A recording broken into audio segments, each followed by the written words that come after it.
सोचिए, पूरी दुनिया को बचाने के लिए एक इंसान को खुद अपनी जान कुर्बान करनी पड़े तो क्या वो ऐसा करेगा? होता क्या है, अंतरिक्ष से खतरनाक एस्टेरॉयड धरती की तरफ बढ़ रहे हैं। उन्हें रोकने के लिए वैज्ञानिक चांद पर मिसाइल लॉन्चर लगाते हैं, लेकिन अचानक वहां मौजूद सभी लोगों को चांद छोड़कर भागना पड़ता है और एक इंसान वहीं अकेला छूट जाता है। कई साल बाद जब वो धरती पर लौटने निकलता है, तभी उसे पता चलता है कि एक विशाल एस्टेरॉयड धरती से टकराने वाला है। उसके साथी उसे बताते हैं कि उसके पास उसे रोकने वाली सिर्फ एक मिसाइल है। अब उसके सामने सिर्फ दो रास्ते हैं, या तो खुद को बचाए या पूरी दुनिया को। लेकिन वो क्या फैसला लेता है, यही इस कहानी का सबसे बड़ा ट्विस्ट है। कहानी की शुरुआत होती है जब दुनिया के सामने एक बहुत ही विशाल खतरा खड़ा हुआ। एक बहुत बड़ा एस्टेरॉयड सीधा धरती की तरफ बढ़ रहा था। वैज्ञानिकों को पता था कि अगर ये एस्टेरॉयड धरती से टकरा गया तो पल भर में सब कुछ तबाह हो सकता है। इसी के चलते इंसानों ने चांद पर एक खास फेंस सिस्टम तैयार किया। उनका प्लान था उस एस्टेरॉयड को धरती से दूर रखना और धरती पर पहुंचने से पहले ही उसे स्पेस में तबाह करना। चांद पर मौजूद वैज्ञानिक दिन रात इसी काम में लगे हुए थे। अब वहीं हम डुग्गू को देखते हैं, जो एक नॉर्मल सा इंजीनियर था, जो अपनी बॉस लाना को पसंद करता था। उसे पता चला कि लाना इस मून शील्ड प्रोग्राम की कमांडर है, तो वह तुरंत इस मिशन के लिए अप्लाई कर दिया ताकि वह उसके आसपास रह सके। खैर, इनके रॉकेट लॉन्चर पूरी तरह रेडी हो चुका था, लेकिन तभी उन्हें धरती से खबर मिली कि जो एस्टेरॉयड धरती की तरफ बढ़ रहा था वो अब अपना रास्ता बदल चुका है और तेजी से उन्हीं की तरफ बढ़ रहा है। अचानक बेस पर इमरजेंसी अलार्म बज उठा। धरती पर बैठे वैज्ञानिकों को चांद पर मौजूद सभी लोगों को तुरंत वापस लौटने का आदेश देना पड़ा। उनके पास सिर्फ आधे घंटे का समय बचा था। अगर वो इतने समय में निकल ना पाए तो उनकी मौत तय थी। उस एस्टेरॉयड को अपनी ओर आता देख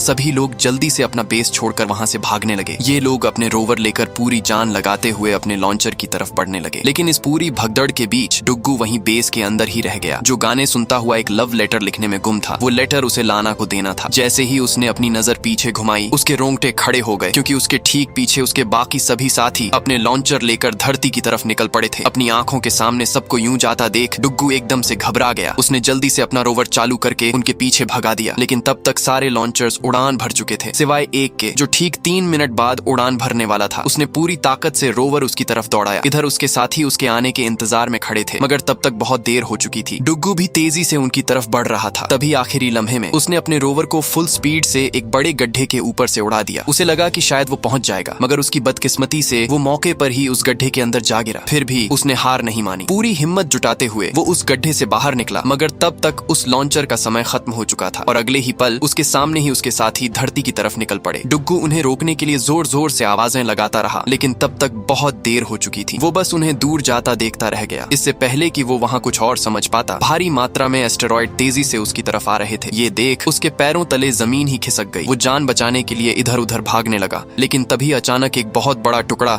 सीधा उसके साथ टकरा गया। टकराते ही वो उछलता हुआ सीधा दूर जा गिरा, जिससे वो वहीं बेहोश हो गया। अब कुछ देर बाद डुग्गू को होश आता है, जहां पूरा माहौल एकदम से शांत हो चुका था। उसके चारों तरफ मलबे का ढेर लगा हुआ था। दूर दूर तक किसी इंसान का नामो निशान तक नहीं था। तभी अचानक एस्टेरॉयड का एक टुकड़ा सीधा धरती पर जा गिरा। अपनी आंखों के सामने ये खौफनाक दृश्य देखकर डुग्गू को लगा कि अब धरती पूरी तरह तबाह हो चुकी होगी। लेकिन उसे क्या पता था कि आगे जो होने वाला था वो सभी के होश उड़ा देने वाला है। अब धरती पर जाने का कोई रास्ता न देखकर डुग्गू किसी तरह खुद को संभाला और बेस वापस लौट आया। इस घटना को बीते पूरे 6 महीने हो चुके होते हैं। यहाँ हम डुग्गू को देखते हैं, जिसकी हालत अब बहुत खराब हो चुकी है। वह हर रोज इसी उम्मीद में बैठा रहता कि धरती से उसका कांटेक्ट हो जाए। अब पिछले 6 महीने में उसे जवाब न मिलने पर वो समझ जाता है कि धरती पर अब कोई भी इंसान नहीं बचा है। हालांकि डुग्गू का ऐसा सोचना बिल्कुल ही गलत था। नीचे धरती पर मौजूद उसके बाकी साथी उसे लाइव देख पा रहे थे। डुग्गू को चांद पर इस हालत में देखकर सभी साथी दुखी हो गए, लेकिन अब उन्होंने भी ठान लिया कि चाहे कुछ भी करना पड़े, वो हर हाल में डुग्गू को चांद से जिंदा वापस लाकर रहेंगे। अब एक तरफ डुग्गू अकेला चांद पर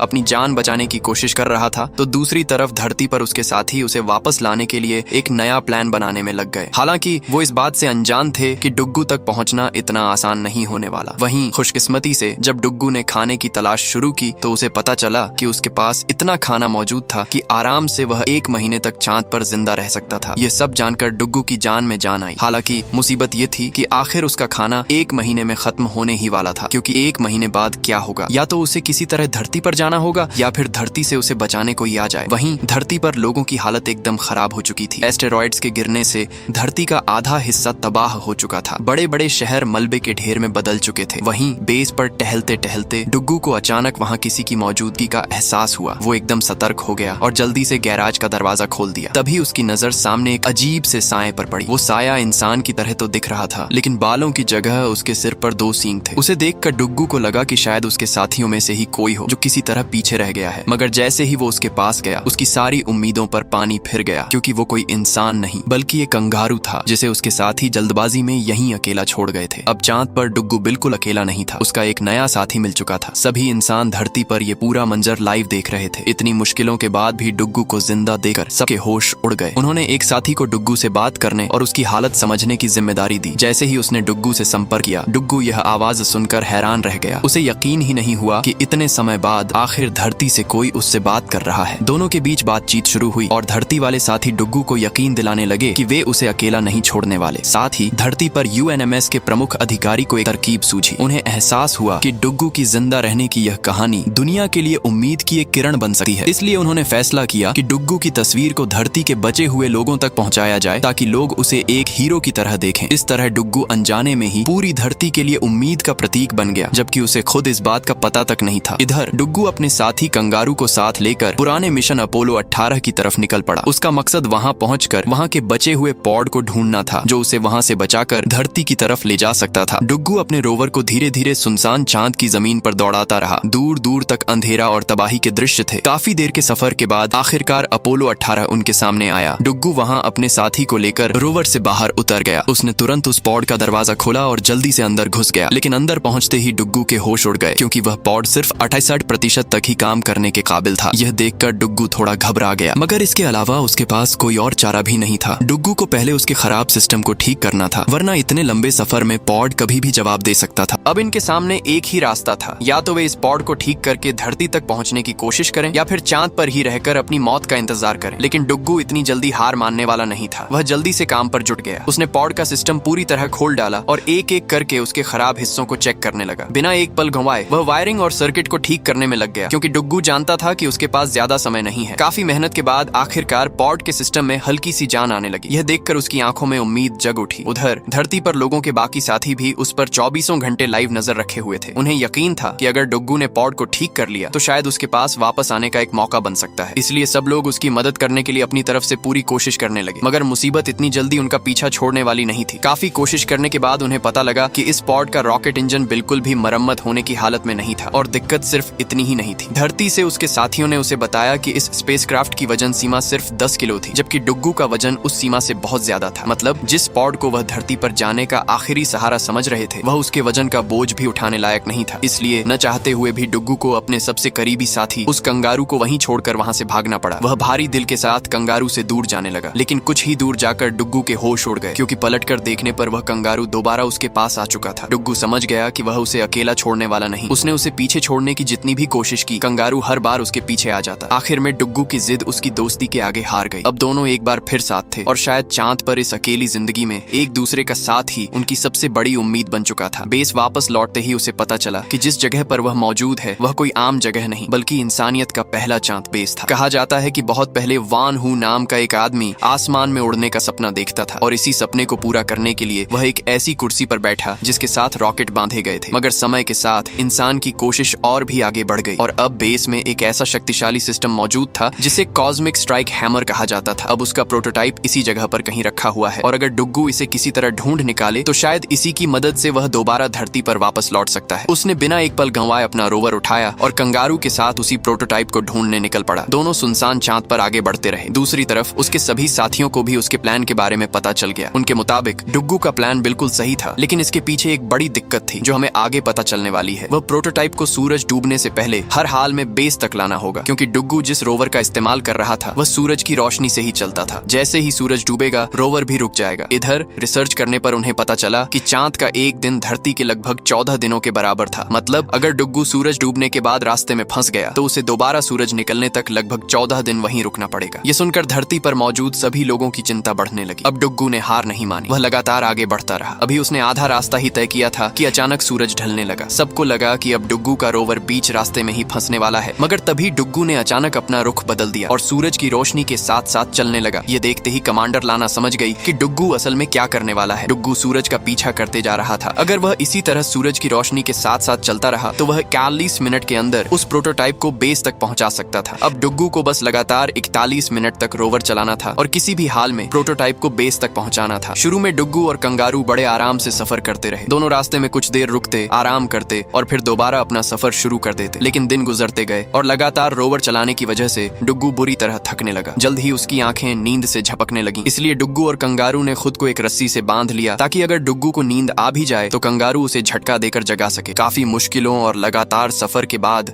आखिरकार ये दोनों उस प्रोटोटाइप तक पहुंच ही गए। खुशकिस्मती से प्रोटोटाइप अब भी काम करने की हालत में था। ये देखकर डुग्गू की उम्मीद और भी बढ़ गई क्योंकि अब उसके पास धरती पर वापस लौटने का एक मजबूत सहारा मौजूद था। इतने दिनों की थकान के बाद भी डुग्गू ने बिना एक पल गंवाए प्रोटोटाइप को जल्दी से अपने रोवर के साथ जोड़ दिया। उसने तुरंत कंगारू को उस प्रोटोटाइप के अंदर बिठाया और फिर बिना एक पल गंवाए अपना रोवर लेकर बेस की तरफ निकल पड़ा। ड्राइवर सीट पर बैठा डुग्गू राहत की सांस ले ही रहा था कि अचानक उस भारी भरकम प्रोटोटाइप का वजन रोवर के लिए मुसीबत बन गया। रोवर बुरी तरह हिलने लगा और एक जोरदार झटके के साथ प्रोटोटाइप रोवर से अलग होकर पीछे कहीं छिटक गया। लेकिन डुग्गू को इसका जरा भी अंदाजा नहीं हुआ। वो बेखबर पूरी स्पीड से अपनी मंजिल तरफ बढ़ता रहा। कई मिनटों तक उसे इस बात की भनक तक नहीं लगी कि उसका सबसे कीमती साथी अब उसके साथ नहीं है। थोड़ी दूर जाने के बाद जब आखिरकार डुग्गू ने रोवर रोका और नीचे उतरकर चीजें चेक करने लगा तो उसके पैरों तले जमीन खिसक गई। जिस प्रोटोटाइप को वो इतनी मुश्किलों से ढूंढ कर लाया था वो अब रोवर के साथ था ही नहीं। एक पल के लिए उसकी सांसें रुक गईं। डुग्गू ने घबराकर चारों तरफ नजरें दौड़ाईं मगर प्रोटोटाइप का कहीं कोई नामो निशान तक नहीं था। दिल की धड़कनें तेज हो गईं। उसे समझ आ गया कि रास्ते में ही कहीं प्रोटोटाइप रोवर से अलग हो गया था और इसका मतलब सीधा सीधा यही था कि वो अपने सबसे करीबी साथी अपने कंगारू को भी वहीं कहीं अकेला छोड़ आया था। अब उसके पास समय बहुत कम बचा था, इसलिए न चाहते हुए भी दिल पर पत्थर रखकर उसे अपने साथी को वहीं अकेला छोड़कर आगे बढ़ना पड़ा। लेकिन कुछ ही दूर जाने के बाद डुग्गू बार बार पीछे मुड़कर देखने लगा। उसका दिल किसी भी हाल में यह मानने को तैयार नहीं था कि वो अपने साथी को यूं बीच रास्ते में छोड़ आया है। धरती पर बैठी उसकी टीम लगातार उसे रेडियो पर समझा रही थी कि आगे बढ़ता रहे, वक्त नहीं है। मगर डुग्गू अपने सबसे करीबी साथी को यूं तन्हा छोड़कर आगे नहीं बढ़ सकता था। अगले ही पल उसने अचानक अपना रोवर घुमाया और पूरी ताकत से वापस कंगारू की तरफ दौड़ पड़ा। धरती पर मौजूद सभी लोग यह देखकर सन्न रह गए। सबको एक ही पल में समझ आ गया कि डुग्गू ने अपना फैसला बदल लिया है और अब उसे रोकना नामुमकिन है। डुग्गू खुद भी अच्छी तरह जानता था कि इस फैसले की वजह से उसकी अपनी जिंदगी भी खतरे में पड़ सकती है, मगर उसके लिए कंगारू को अकेला मरने के लिए छोड़ देना अपनी जान बचाने से भी कहीं ज्यादा मुश्किल था। कुछ ही देर में वो दोबारा उस जगह पहुंच गया जहां उसका साथी अकेला डरा सहमा खड़ा था। डुग्गू ने फौरन अपना रोवर रोका और जल्दी से उस प्रोटोटाइप के अंदर घुस गया और अंदर कदम रखते ही उसका साथी कंगारू उसे बेतहाशा चाटने लगा, बिल्कुल वैसे ही जैसे कोई अपने खोए हुए साथी से शिकायत करता है। अब दोनों पूरी तेजी से अपने बेस की तरफ बढ़ने लगे, मगर बदकिस्मती से यहाँ भी हालात उनके साथ नहीं थे। सूरज भी धीरे धीरे ढलने लगा। आसमान का रंग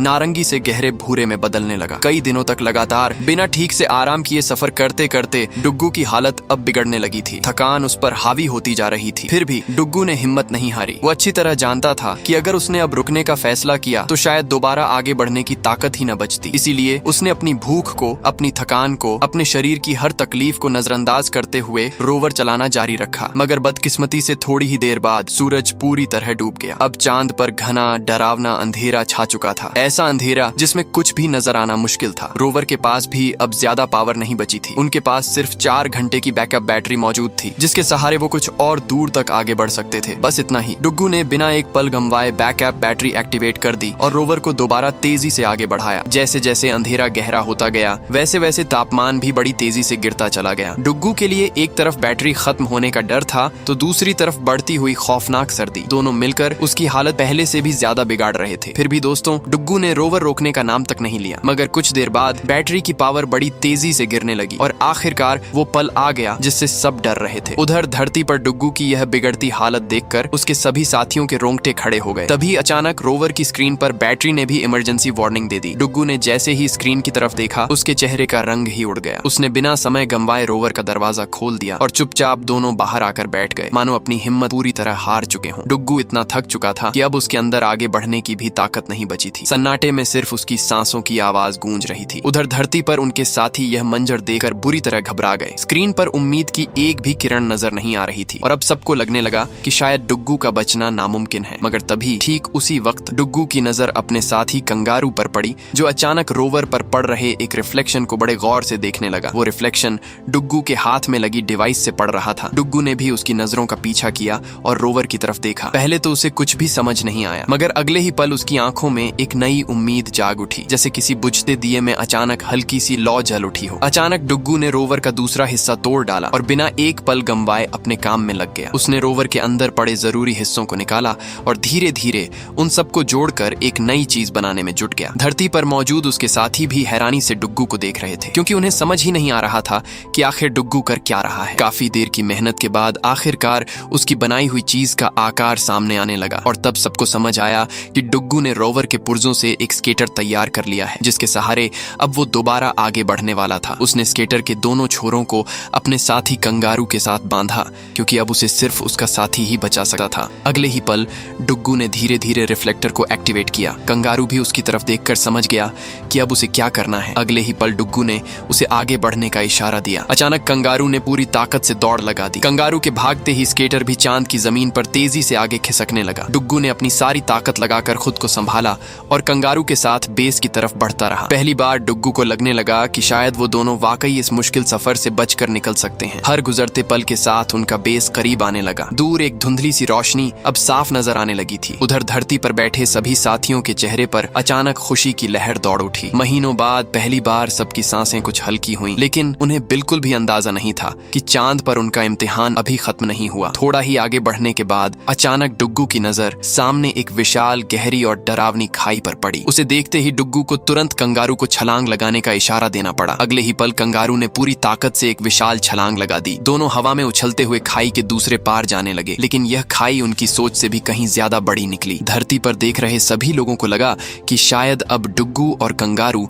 सीधे उसी खाई में गिर जाएंगे, मगर तभी एन आखिरी मौके पर डुग्गू ने अपने और कंगारू के बूस्टर एक्टिवेट कर दिए। अचानक दोनों बूस्टर की ताकत से हवा में और तेज हो गए। दोनों किसी जहाज की तरह उड़ते हुए उस विशाल खाई को पार करने लगे। धरती पर मौजूद सभी लोग यह मंजर देखकर खुशी से झूम उठे। कमरे में तालियां बज उठीं। इतने दिनों बाद पहली बार डुग्गू अपने बेस के इतने करीब पहुंचने लगा। डुग्गू ने भी हार नहीं मानी और अपनी पूरी हिम्मत लगाकर आगे बढ़ता रहा। अपनी इस कामयाबी को देखकर डुग्गू खुशी से झूम उठा। इतने दिनों का दर्द, थकान और डर सब एक पल में हल्का हो गया। मगर डुग्गू को जरा भी अंदाजा नहीं था कि उसकी मुश्किलें अभी खत्म नहीं हुई। जो मुसीबत अब उसके सामने आने वाली थी वो सिर्फ उसकी जिंदगी ही नहीं बल्कि पूरी धरती का भविष्य दांव पर लगाने वाली थी, क्योंकि उसी समय एक बहुत ही बड़ा एस्टेरॉयड तेजी से धरती की तरफ बढ़ रहा था। धरती पर मौजूद सभी साथी यह देखकर घबरा गए, क्योंकि अब सवाल पूरी इंसानियत को बचाने का था। थोड़ी देर बाद डुग्गू को धरती पर मौजूद अपने साथियों से उसका संपर्क हमेशा के लिए टूटने का पता चल गया। इसे देखकर वो अपनी आखिरी उम्मीद भी हार गया। उसने अपने साथी कंगारू को बेस के अंदर सुरक्षित बंद कर दिया और खुद बाहर आ गया। लगा कि अब उसके पास कोई रास्ता नहीं बचा। धरती पर उसके साथी उसे इस तरह हारते हुए नहीं देख सकते थे। उन्होंने तुरंत सभी लोगों को अपनी अपनी लाइट जलाने का आदेश दे दिया, ताकि लोगों को एहसास हो सके कि धरती पर लाखों लोग अभी भी उसके लौटने के इंतजार में हैं। फिर क्या था, जहाँ जो इंसान मौजूद था वहीं से अपनी लाइट लेकर आसमान की तरफ खड़ा हो गया। धीरे धीरे पूरी धरती की रोशनी सितारों की तरह चमकने लगी। उधर डुग्गू बिल्कुल टूट चुका था। तभी डुग्गू की नजर दूर से आती हुई उन रोशनियों पर पड़ी। उसे देखते ही वो समझ गया कि लोग अब भी उसके लौटने के इंतजार में हैं। इसी वजह से हार मान लेने के बजाय डुग्गू ने एक बार फिर खुद को संभाला और धरती पर वापस लौटने की तैयारी में जुट गया। उसने अपने लॉन्चर को ठीक करने का काम शुरू कर दिया। वो बिना रुके घंटों तक मेहनत करता रहा। उधर धरती पर भी उसके साथी उसे स्क्रीन पर देख रहे थे। डुग्गू को दोबारा कोशिश करता देख उनमें भी उम्मीद जाग उठी। उन्होंने भी अपना अपना काम संभाल लिया और फैसला किया कि चाहे जितनी भी मुश्किलें क्यों ना आए, वो डुग्गू को किसी भी हाल में धरती पर वापस लेकर ही रहेंगे। काफी मुश्किलों और लगातार मेहनत के बाद आखिरकार लोगों ने लॉन्चर को दोबारा काम करने लायक बना ही दिया। अब उसे बस अपने साथी को लेकर लॉन्च के लिए तैयार होना था। डुग्गू ने जल्दी से कंगारू को अपने साथ लिया और लॉन्चर की तरफ बढ़ गया, मगर उसे जरा भी अंदाजा नहीं था कि उसी समय एक बहुत बड़ी मुसीबत तेजी से धरती की तरफ बढ़ रही थी। उधर धरती पर भी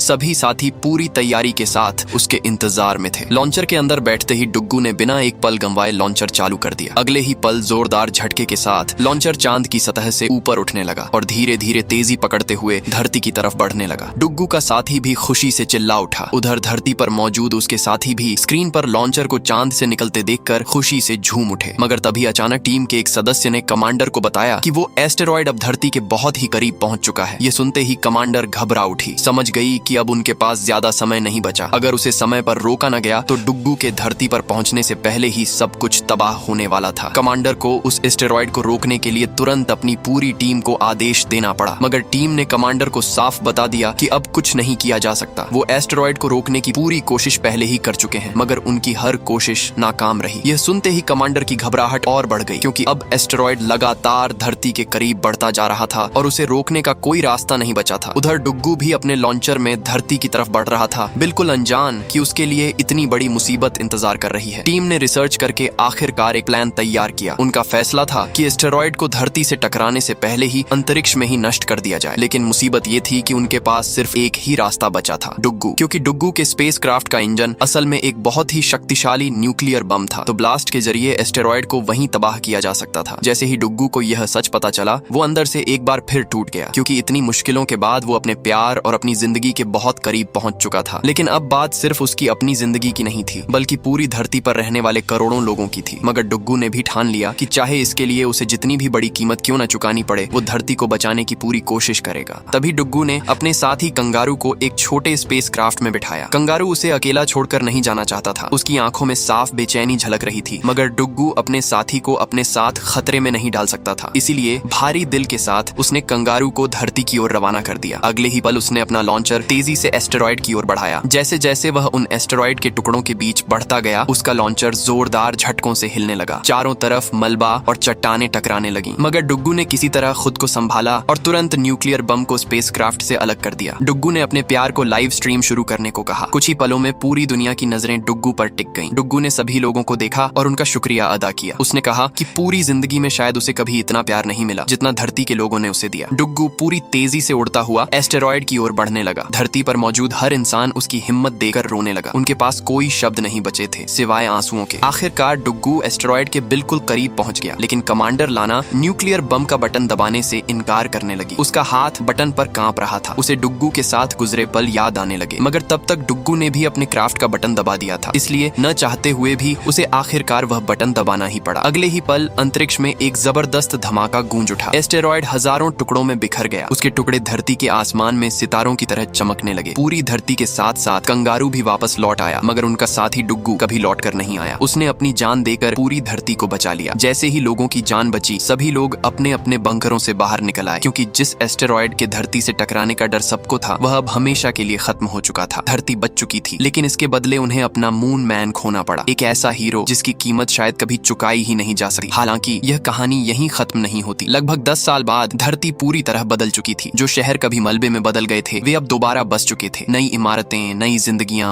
नई उम्मीदें। लोगों ने उस भयानक तबाही से सीखकर अपनी दुनिया को पहले से बेहतर बना लिया था। इस दौरान लाना एक बार फिर उसी पुराने चांद बेस पर वापस लौटी है, जहाँ कभी उसने डुग्गू को खोया था। वहाँ वह चुपचाप खिड़की के पास खड़ी होकर आसमान की ओर देखती है, जहाँ एस्टेरॉयड के बचे हुए टुकड़े अब धरती के चारों ओर एक चमकदार रिंग की तरह स्थिर हो चुके हैं। एक पल के लिए उसे ऐसा महसूस होता है मानो डुग्गू अब भी वहीं उसके बगल में खड़ा है। यह कहानी यहीं पर खत्म हो जाती है। अगर यह वीडियो आपको पसंद आया तो इस वीडियो को लाइक और हमारे चैनल को सब्सक्राइब कीजिएगा।